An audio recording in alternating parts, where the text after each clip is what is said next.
Hi, it's Sky again, and today we're going to talk about donor sperm and how I picked my donor, and yeah. So, uh, basically, if you don't know me, I am Sky. I am trying to be a single mom by choice. I am in the LGBTQ community. Whoop, whoop. And I will be doing a frozen cycle of IVF. With donor sperm. Obviously, title of the video. You don't see it. I don't know how to do like the little things where pop up. But anyway, let's get into it. So my job offers progeny insurance, which is a fertility insurance. If you don't know what progeny is, my job offers 2 smart cycles, a frozen cycle from start to finish, from 2 consultations to genetic testing, the transfer, the retrieval, the blood work, the medications, all of that included. That is considered 3/4 of a cycle. If you get a donor sperm, that is considered 1/4. So all in all, if I submitted for reimbursement of the donor sperm that I purchased, but I think it's like 4 vials I had to purchase to make 1/4 of the thing, and I only purchased 1 vial. But that's considered 1 whole smart cycle. Now, the FET, which I think it's called, or FET, it's like F-E-R-T, F-E-T. I don't know where the R came from. The frozen transfer itself is considered 1/4 of a cycle. So I can do that 4 times, I guess, before it equals 1 cycle.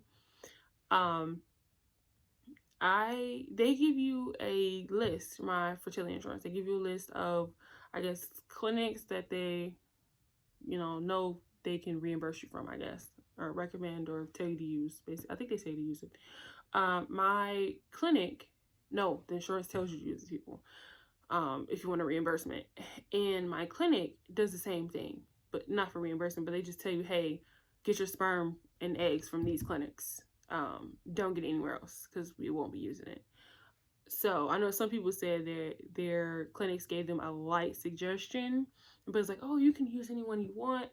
My clinic is not like that. They're like, listen, if you can't find them in here, you just can't find them, ma'am. Just can't find. You have to wait. You just have to wait until they pop up with somebody you like or go somewhere else. Basically, is how they feel. So when I told my doctor about this, the reproductive endocrinologist who I will be using, she suggested we immediately test for CMV, which I believe is a virus you get as a baby. I think from kissing, I read, but it can, if your children, if you and another person have it, your child can possibly have like brain issues or spine issues. So, we tested. Thank God I don't have it. But I was a preemie. Like, I was in the NICU as a baby. Like, I was a little baby. So I really doubted anybody was really kissing me. I was a little baby in the NICU. Like, I doubt somebody was really kissing on me. Nowadays people have like sip and sees. Well, they had them back in the day too.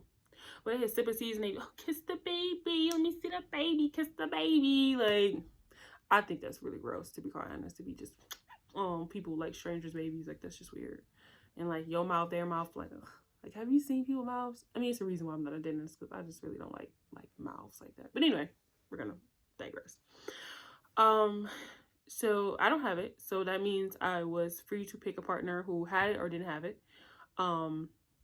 If I had it, it would have made it very hard for me to pick a partner, because a lot of people have this. I mean, a lot of people have this. You will be surprised. So, obviously CMV was important, and I didn't have it, so that knocked off my list. But I wanted someone who's genetically healthy, so I haven't been genetically tested.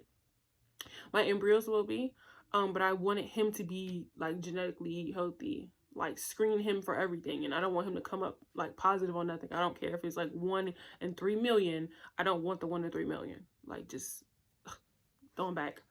You got nope, 1 in 4 million. Going back. I don't want you. Next, keep that line moving. Next. So that's kind of how, that was one factor.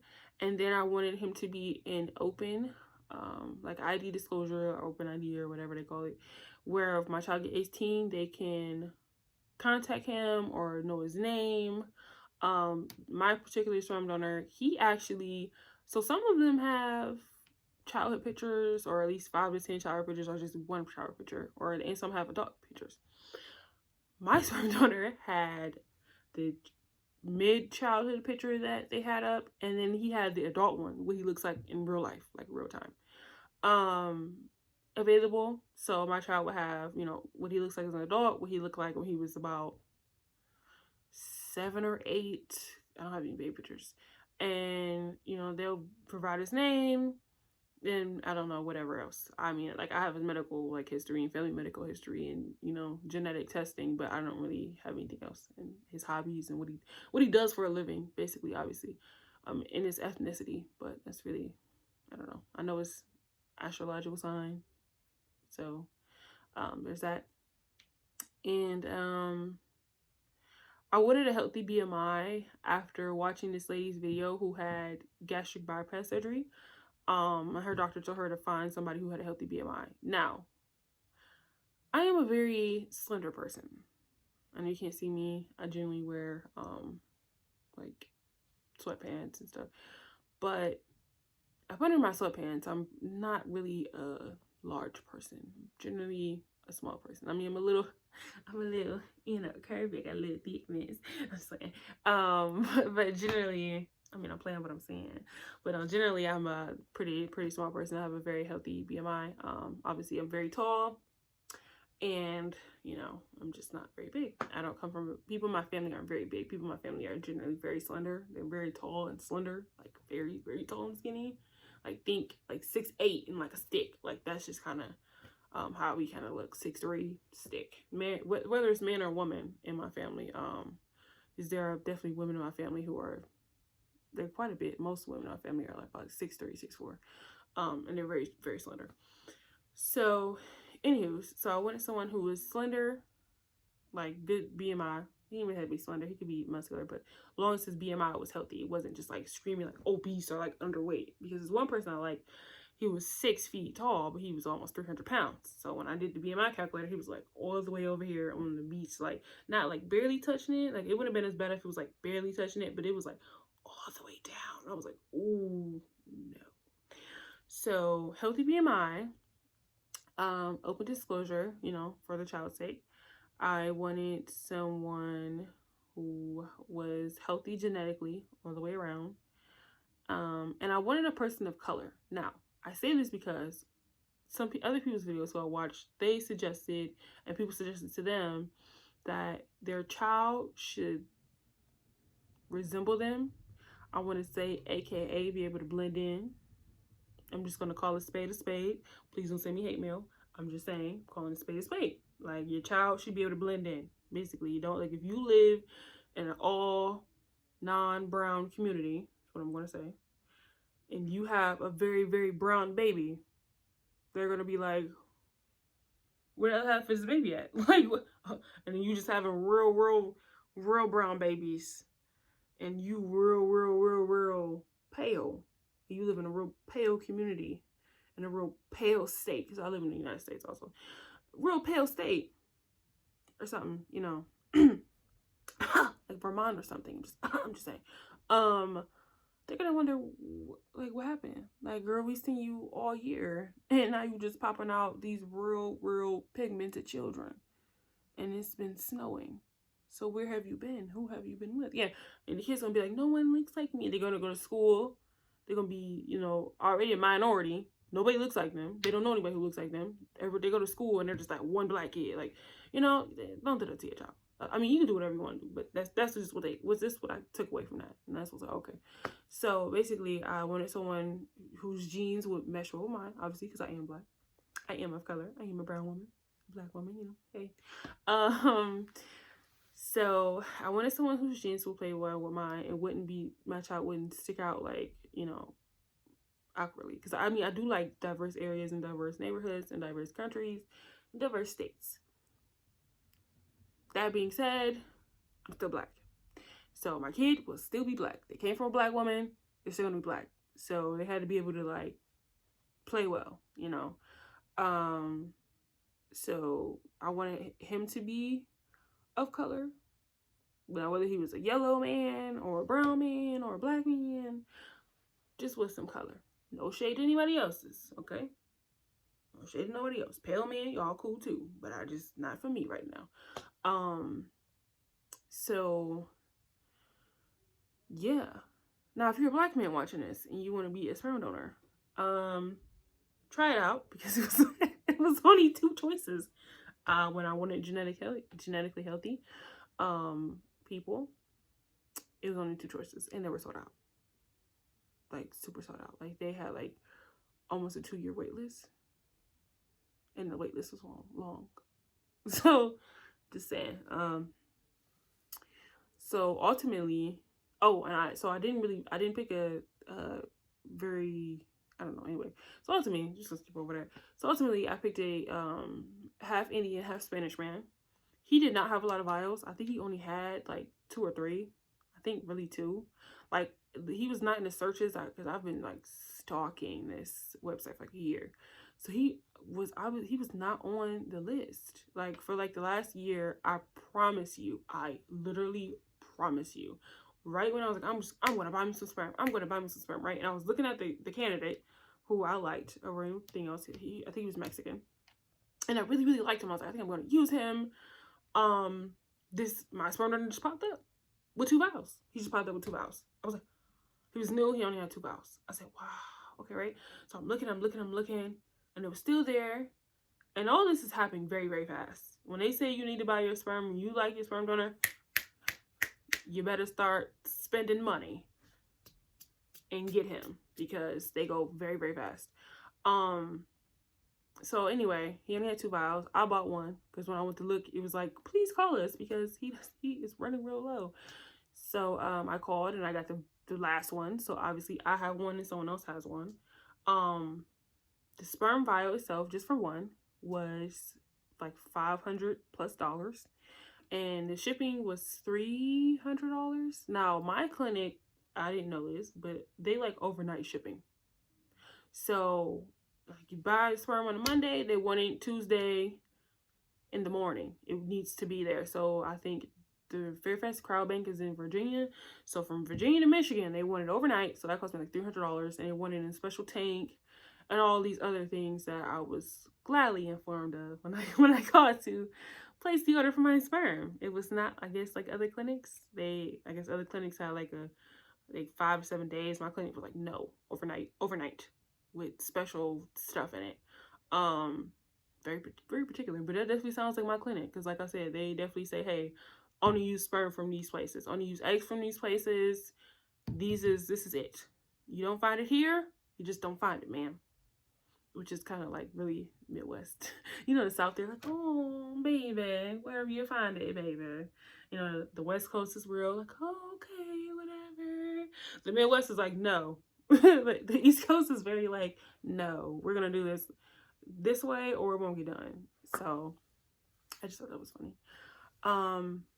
So yeah, that's how I picked my sperm donor. Once again, to recap, I checked the little ID box so my child can know who they are. I checked the extended panel all negative box. And then I searched it, and then from there I did the sperm availability, which makes another list. And then from there, also, if you did not know this, I mean, I like to read, I'm very thorough, but even though genetically they may not have nothing, it's very, very, very, very, very, very important that you look and they have like a little section that tells you about like their family history or something. You need to click that, because you need to scroll down and read, you know, what's going on. Like me personally, I'm not judgy. You know, I believe in therapists and, you know, mental health services. I myself have anxiety, and kind of like a little bit of OCD. But when you see like sister, depression, 16, brother, schizophrenic, 13, dad, bipolar, you need to see that. Or he says that, you know, he was diagnosed with ADHD and been on, you know, ADHD medication since he was, I think one person had as early as like 8 or 6 or something. You need to read that because genetically a panel he was okay, and now this isn't allergies. This is your child could have like ADHD.